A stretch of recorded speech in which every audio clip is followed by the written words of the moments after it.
afternoon, Arielle. How are you? I'm great. How are you? Very, very good. I'm very excited to be interviewing you today on your book, the Soulmate Secret, and on the topic of soulmate in general and what does it take to attract, specifically with the law of attraction, um, our soulmate, our life partner. I'm happy to talk to you. Very, very exciting. So tell me, what is the actual secret to attracting? Is first of all, is a soulmate the same than a life partner? I think generally it could be. My definition of a soulmate is that it's somebody that you can completely be yourself with, somebody that you love unconditionally, who loves you unconditionally. And when you look into their eyes, you have the experience of being home. Hmm. So, yes, I think a life partner could be a soulmate. I also think that you can have more than one soulmate in a lifetime. I don't know who started that terrible rumor that you only get one big love in life, but it's not true. It's just a nasty rumor. You can have as many soulmates as you need. And when it comes to having a romantic soulmate, hopefully one at a time. You don't want to be too crazy.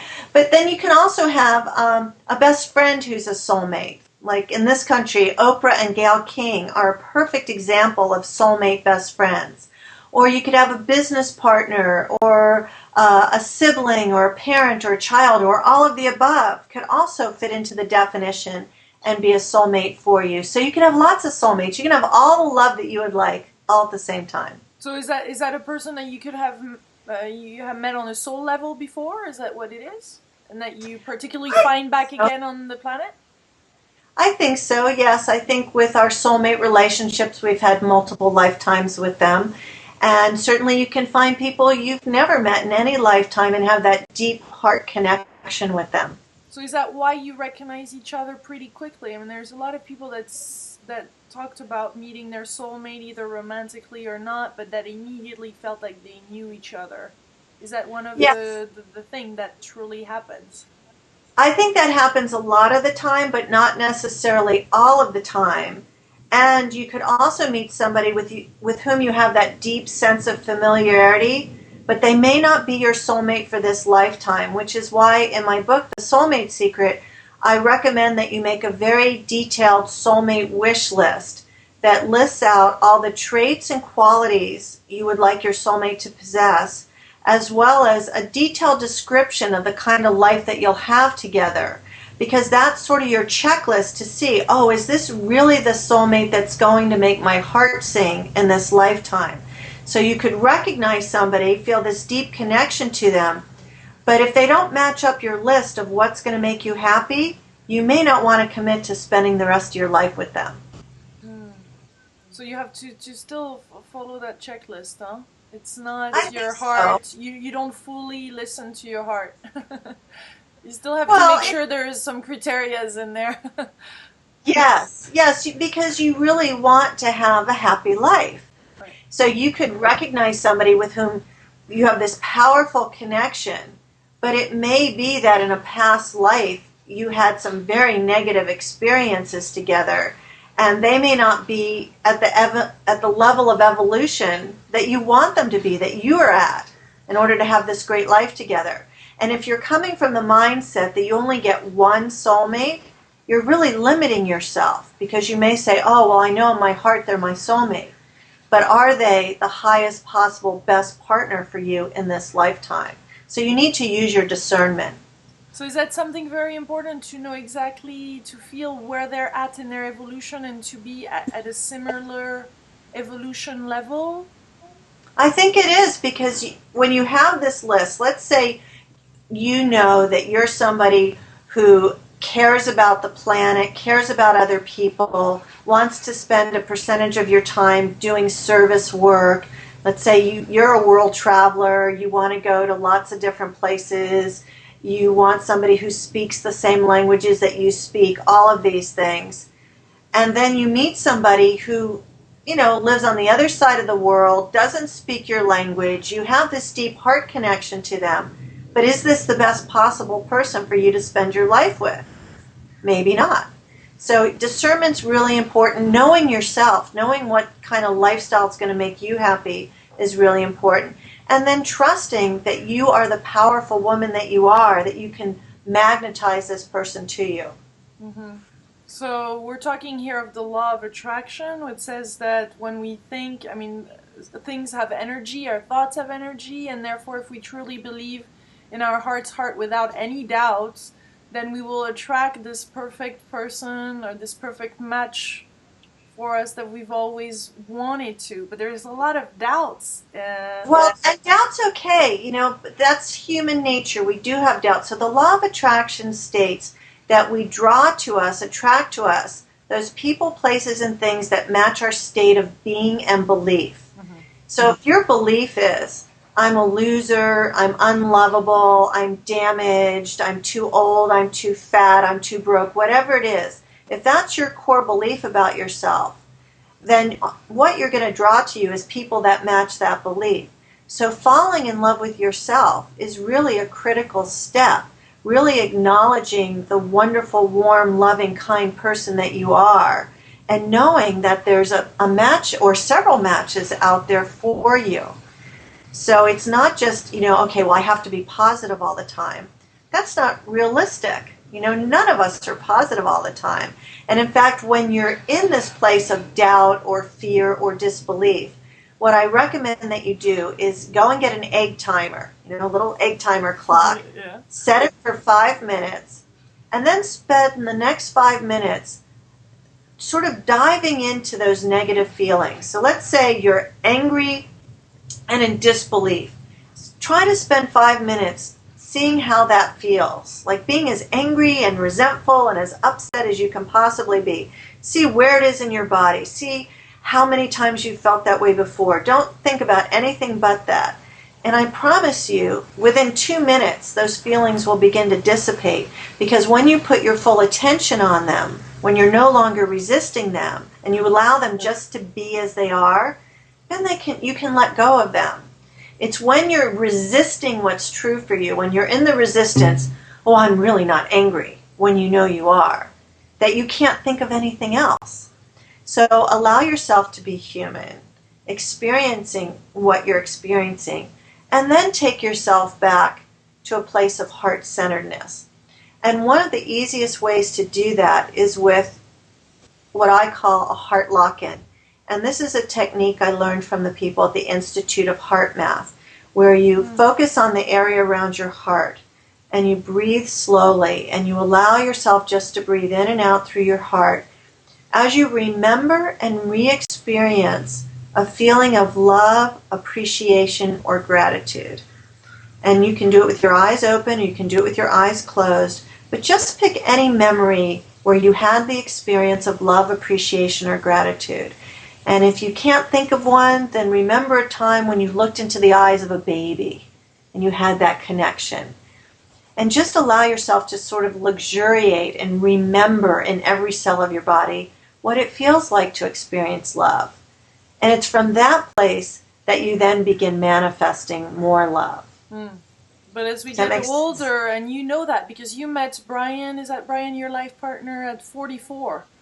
Yes. And so you know the actual reality of the pressure of getting older, wanting at some point some babies, or and the general social pressure. So what do you recommend to women living that? How do you get back in the flow and as you said, reconnecting with unconditional love and who you are at the essence? But then every day there is the mother that says, hey, where are my grandkids, and the society that you know okay, well, there's a bunch of questions in there. So the first one is, these processes that I outline in great detail in my book, The Soulmate Secret, work for everybody. They even worked for my 80-year-old mother-in-law.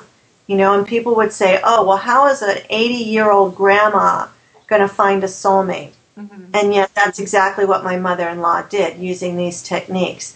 So don't buy into I'm too old, because it's not true. There are 6.5 billion people on this planet. 50% of them are single or divorced. So, and you only need one to spend your life with. So don't buy into it. And if your mother's asking you, where are my grandchildren? Then ask your mother to help be part of the solution. Ask her to hold in consciousness with you that you're in a happy, loving, committed marriage with grandchildren on the way. Ask her to hold the vision, to live as if, maybe to even start buying some of these wedding gifts and baby clothes that she's going to give to you someday. Or you could do what a friend of mine recently did. She had just turned 40, had not yet met her perfect match, but knew that she wanted to have children and is now 5 months pregnant with her first child. Mm-hmm. In this day and age, it's not so unusual to become a single mother.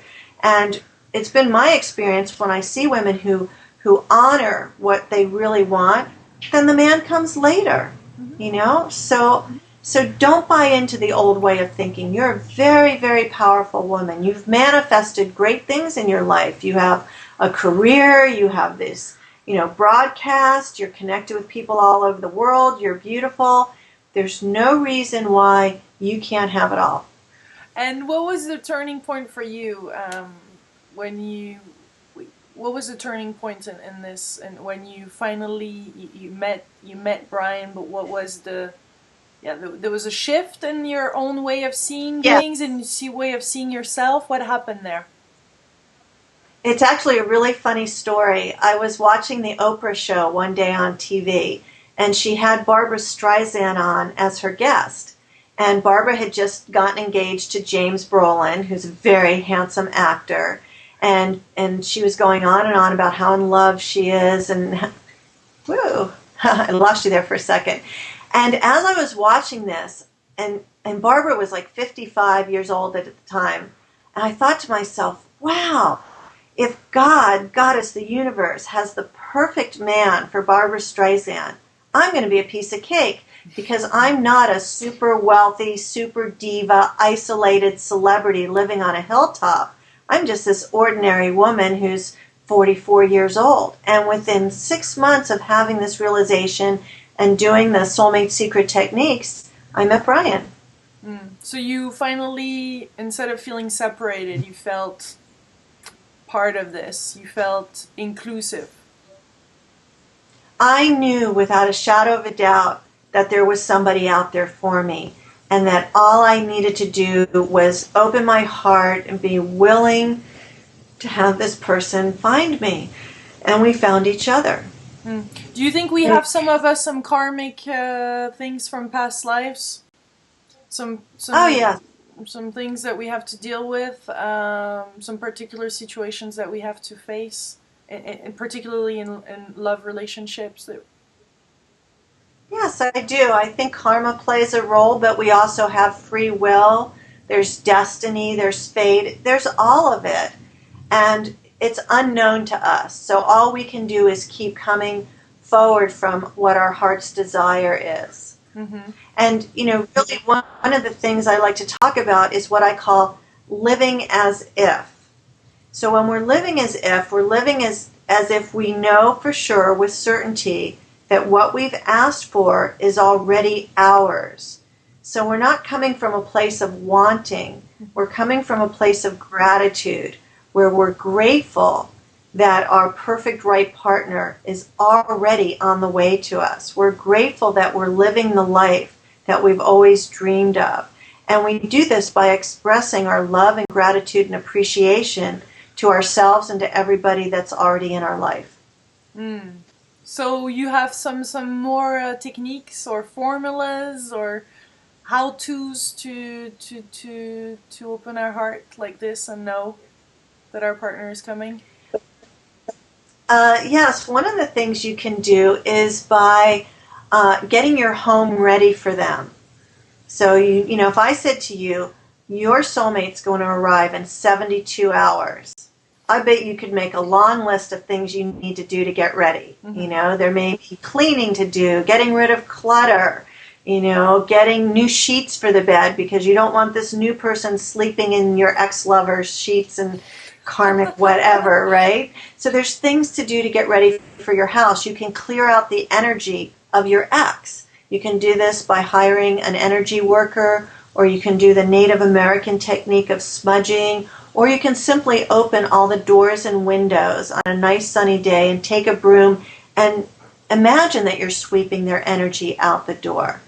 When you're living as if, you could be buying greeting cards that you're going to give to them someday, or buy tickets to a concert or a play that you'll attend a few months into the future. Or you could do with what one guy told me about. I ran into this man recently who had read the book, manifested his soulmate, and I said to him, "What did you do to live as if?" And he said, "Well, right after I read your book, I got an invitation to a friend of mine's wedding.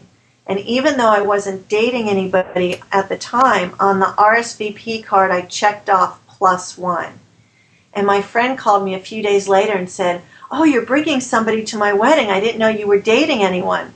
And this man said, 'No, I'm not yet, but I will be.' And he ended up attending this wedding with his soulmate, who he met a few months later."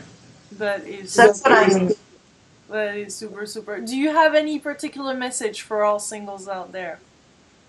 Yes, I do. And here's what it is. I know with absolute certainty that what is in the Soulmate Secret works. It worked for me. It worked for my 80-year-old mother-in-law. It's worked for dozens of my friends, both men and women of all age groups, all, size levels. It doesn't matter if you're skinny or you're fat or you're rich or you're poor. Love doesn't look at those things. What matters is, are you willing to heal the past and open your heart and bring in your heart's desire? And if you are, I know how to do it.